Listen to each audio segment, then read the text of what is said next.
Welcome back to another video. Today I want to talk about Ologs. So Ologs, while early on in the game, they are not the biggest and best thing that you can get. So I thought I'd make this video to kind of discuss this. I've seen some new people playing the game over on Twitch a little bit, and just on YouTube there's been some people popping up playing the game, and they always seem to complain about Ologs early on in the game. Well, the thing with Ologs is Ologs get most of their greatest strengths later on around level 30 or 40. So between level 10 to level 20, you're not going to find a lot of Ologs that have very good strengths and not a lot of weaknesses.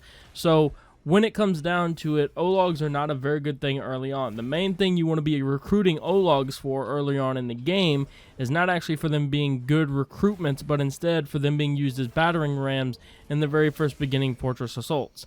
Later on is when they actually get their best things, such as like their best abilities and different things along those lines, like Tremor. A lot of level 20 Ologs don't have Tremor. They usually get around level 30 or 40. So one of the best ways to get one of the good Ologs early on in the game is actually going to suck a little bit when you want to do it. What you're going to have to do is you're going to have to get an Olog to kill you to then essentially get to legendary, and just have them kill you over and over until they get to legendary. Now they're going to be very, very high level, and it's going to be a pain in the ass to take them down to your level in order to shame them to get them down to where you can essentially brand them to be yours. But once you're able to do that, if they're legendary, you have a very good Olog in the beginning of the game.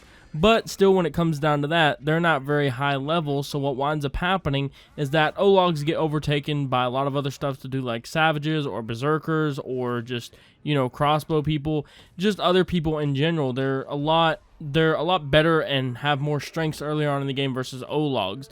Ologs later in the game get more strengths when it goes by.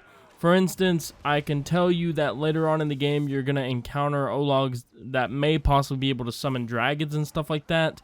That is way, way later on, though, so you're not going to find one of those very early on in the game.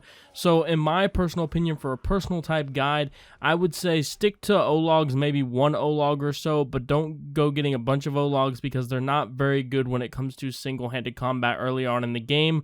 It's kind of that other, you know, Ologs and stuff like that are stacked in the favor of the game in the early beginning, and then Ologs kind of come in later in to be kind of like the brute unit later on around level 30 or 40 is when they really get in there. So thank you guys so much for watching the video. I hope you guys enjoyed it, and I'll see you guys next time.